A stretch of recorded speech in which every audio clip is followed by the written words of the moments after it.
हा क्रुशियल मुद्दा आहे। हीच योग्य वेळ आहे कर्जमुक्तीची, कारण कापूस सोयाबीन बर्बाद झाला आहे, शेती बर्बाद झालेली आहे। त्यामुळे तो मुद्दा प्राधान्याने लावून धरू। दिव्यांग बांधवांचे काही प्रश्न आहेत ते लावून धरले जातील।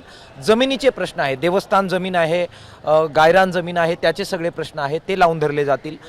पीक विम्याचे ट्रिगर रिस्टोर केले पाहिजे, ही मुख्य मागणी आमची त्याच्यामध्ये असणार आहे। त्यामुळे ह्या शेतकरी मागण्या ज्यांचं निवेदन अगोदर दिलेलं आहे ते आम्ही लावून धरू। सोयाबीन आणि कापूस यांचे सरकारी खरेदी केंद्र सुरू करणं हा एक क्रुशियल मुद्दा जो शेतकऱ्यांसाठी महत्त्वाचा आहे। या सगळ्या मुद्द्यांवर आज आम्ही चर्चा करणार आहोत। सरकारच्या 2 दिवसाची भूमिका बघता काय वाटतं तुम्हाला? हे बघा, दबाव मोठ्या प्रमाणामध्ये जनदबाव वाढतो आहे। आज मनोज जरांगे पाटील हे स्वतः आले आणि ते म्हणाले की जातीसाठी लढाई त्यांची चालू आहे, परंतु मातीसाठी सुद्धा लढाई चालू आहे आणि त्यामुळे शेतकरी म्हणून त्यांनी पाठिंबा दिला। वेगवेगळ्या समाजाचे इतर नेते सुद्धा, मला खात्री आहे की त्यांना आम्ही विनंती करतो आहे की त्यांनी यावं, पाठिंबा द्यावा। वेगवेगळे राजकीय पक्ष पाठिंबा देत आहेत, त्याच्यामुळे दबाव वाढतोय, आंदोलन पुढे जाईल। आज बावनकुळे असं म्हणाले की राज्य सरकारला वेळ पाहिजे आहे, कारण की शेवटी व्याज तर राज्य सरकारला द्यायचं, त्यामुळे शेतकऱ्यांच्या नेत्यांनी त्या गोष्टीचा विचार करावा। कोणत्याही प्रकारची वेळ आता सरकारला मिळणार नाही।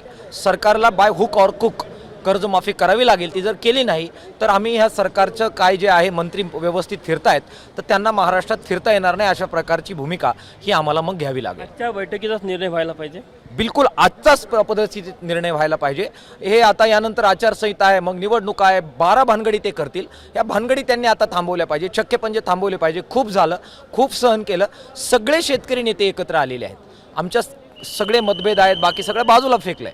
सगळे वेगवेगळे समाजाचे नेते येत आहेत, राजकीय नेते येत आहेत। त्याच्यामुळे महाराष्ट्राचा आता जो काही मूड आहे तो कर्जमाफीचा मूड आहे। रिस्पॉन्स नाही दिला तर मग मात्र जी लढाई होईल ती आरपारची लढाई असेल। बावनकुळे वाईट वेळ आहे मुख्य गोष्ट। एक मिनिट, बावनकुळे असे म्हणाले की वेळ द्या, कारण की शेवटी शेतकऱ्यांना आम्ही रोख रक्कम त्यांच्या हातात देत आहे वेगवेगळ्या योजनांच्या माध्यमातून। पॉलिटिकल डिसिजन त्यांनी घ्यावा, त्यांनी सांगावं कर्ज माफ करतोय आणि यावेळेचा जे अर्थसंकल्प आहे तो फेब्रुवारीच्या दरम्यानमध्ये प्रिपेअर होईल। त्यावेळी त्यांनी घोषणा करावी मार्चमध्ये आम्हाला कर्ज भरावं लागतं, त्यावेळी तो मुद्दा संपून टाकावा। इतकी साधी गोष्ट आहे, त्याच्यामुळे वेळ त्यांना मिळणार आहे। पॉलिटिकल डिसिजनला वेळ काय देण्याची काही गरज नाही, तो पॉलिटिकल डिसिजन त्यांनी घेतला पाहिजे। हे काय समजायचे, कर्जमाफीचं बोर्डिंग समजायचं का? रविकांत तुपकर यांच्या हातामध्ये एक बोर्डिंग तिकीट आहे, कर्जमाफीचं बोर्डिंग तिकीट समजायचं? आशा आहे की महाराष्ट्रातल्या शेतकऱ्यांचे आशीर्वाद घ्यायचे असतील तर सरकारने आज महाराष्ट्रातल्या शेतकऱ्यांना आम्ही कर्जमुक्त करतो अशी घोषणा करावी आणि हे ऐकण्यासाठी आमचे कान आसुसलेले आहेत। जर चुकून सरकारने आमच्यासोबत दगाफटका केला तर महाराष्ट्रातला शेतकरी या सरकारमधल्या लोकांना कधी माफ करणार नाही, किंबहुना त्यांना रस्त्यावर फिरणं सुद्धा मुश्किल होईल। नेपाळसारखी परिस्थिती महाराष्ट्रात तयार झाली तर कोणालाही नवल वाटण्याचं काही कारण नाही। सर्व शेतकरी नेते एकत्र आलेले आहेत, त्यामुळे अनेक वर्षानंतर म्हणजे शेतकरी संघटनेच्या जुन्या आंदोलनानंतर अनेक वर्षानंतर पहिल्यांदा अशा प्रकारचा एक मोठा मोर्चा म्हणा की एक मोठं आंदोलन या रूपानं उभं झालेलं आहे। आमच्या वैचारिक वादापेक्षा किंवा आमच्या छोट्या मोठ्या लुटपूट भांडणापेक्षा आम्हाला शेतकऱ्यांचा प्रश्न खूप महत्त्वाचा आहे। महाराष्ट्रातला शेतकरी कर्जमुक्त झाला पाहिजे ही आम्हा सगळ्या शेतकरी नेत्यांची इच्छा आहे। त्यामुळे कॉमन मिनिमम प्रोग्रामवर शेतकऱ्यांची कर्जमुक्ती या मुद्द्यावर आम्ही सगळे नेते एका ठिकाणी आलेलो आहोत आणि भविष्यातही आम्ही एक राहू। या आंदोलनातनं एक वेगळा धडा मिळाला। मागच्या काही वर्षामध्ये शेतकरी आंदोलन असेल किंवा ज्या सामाजिक चळवळी होत्या त्या मागे पडत चाललेल्या होत्या आणि जातीय चळवळी फोफावत होत्या, मात्र कुठेतरी एका ज्वलंत मुद्द्यावर सगळे एकत्र आले। एक नवीन दिशा मिळेल महाराष्ट्राला। हे बघा, जातीच्या अंतर्गत सुद्धा जे प्रश्न निर्माण झालेले आहेत, कोणत्या जाती संकटात आहे? शेतीवर उपजीविका करणाऱ्या सगळ्या जाती संकटात आहे। मराठा शेतीवर अवलंबून आहे, कुणबी शेतीवर अवलंबून आहे, आदिवासी शेतीवर अवलंबून आहे, धनगर शेतीवर अवलंबून आहे। शेतीतला रोजगार संपलाय, शेतीतलं उत्पादन संपलंय, उत्पन्न संपलंय, प्रतिष्ठा संपली आहे आणि म्हणून क्रायसिस आहे। त्यामुळे शेतीचा प्रश्न सुटला की बाकीचे जातीचे प्रश्न सुटायला मदत होणार आहे। त्यामुळे जातीचे नेते सुद्धा येतील, शेतीवर काम करणारे नेते एकत्र येतील आणि शेवटी ज्याच्यासाठी आम्ही करतो त्याच्या मागे उभे राहतील। इतकी साधी गोष्ट आहे।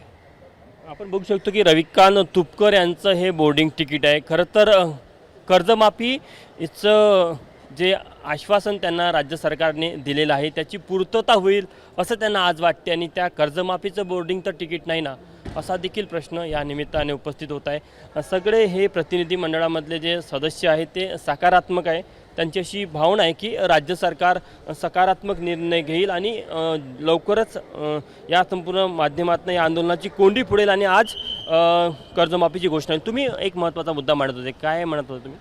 सगळ्यात महत्त्वाची गोष्ट म्हणजे आज शेतकरी अतिवृष्टी पूर ह्याच्यामुळं उद्ध्वस्त झालेला आहे. त्याला हमी भावापेक्षा पण कमी भाव त्या ठिकाणी मिळत आहे. कापसावरचं आयात शुल्क काढल्यामुळं कापसाचे भाव कोसळलेले आहेत. सोयाबीनची आयात होऊन त्यामध्ये शेतकरी बर्बाद होतोय.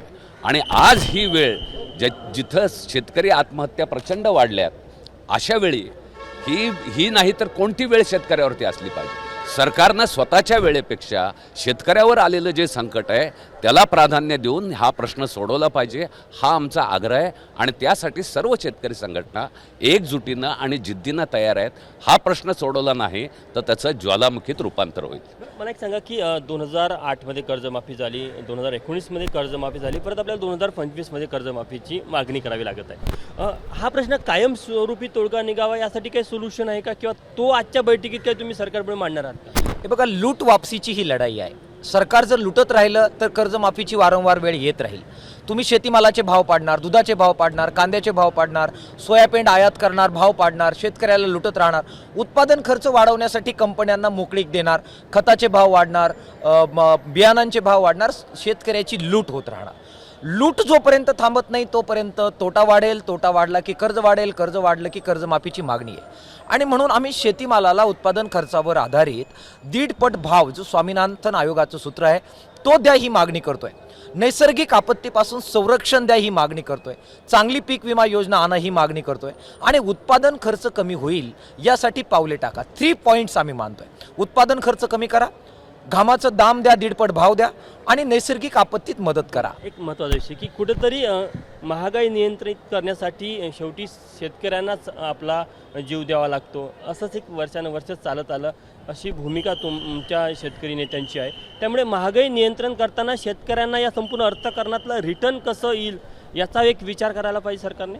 महागाई नियंत्रणात आणायची असेल तर सरकारने ग्राहकांना बोनस दिला पाहिजे, किंबहुना त्याच्यासाठी ती झळ सरकारने सोसली पाहिजे. ते पण जर शेतकऱ्यांना अनुदान शेतकऱ्यांना दिला तर शेतकऱ्यांना अनुदान देऊन चालणार नाही. जर तुम्हाला भाव देता येत नसेल, उदाहरणार्थ सोयाबीनचा प्रति क्विंटल उत्पादन खर्च हा 8,000 रुपये आहे आणि बाजारात मिळणारा भाव हा 3,500 रुपये आहे, तर 4,000 रुपये आम्हाला डिफरन्सच्या स्वरूपात तुम्ही दिले पाहिजे अशी आमची मागणी आहे. जसं डॉक्टर नवले साहेबांनी सांगितलं की उत्पादन खर्च अधिक 50% नफा या फॉर्म्युल्यानुसार जर शेतीमालाला भाव मिळाला तर गावकड्यातला सामान्य शेतकरी जगू शकतो.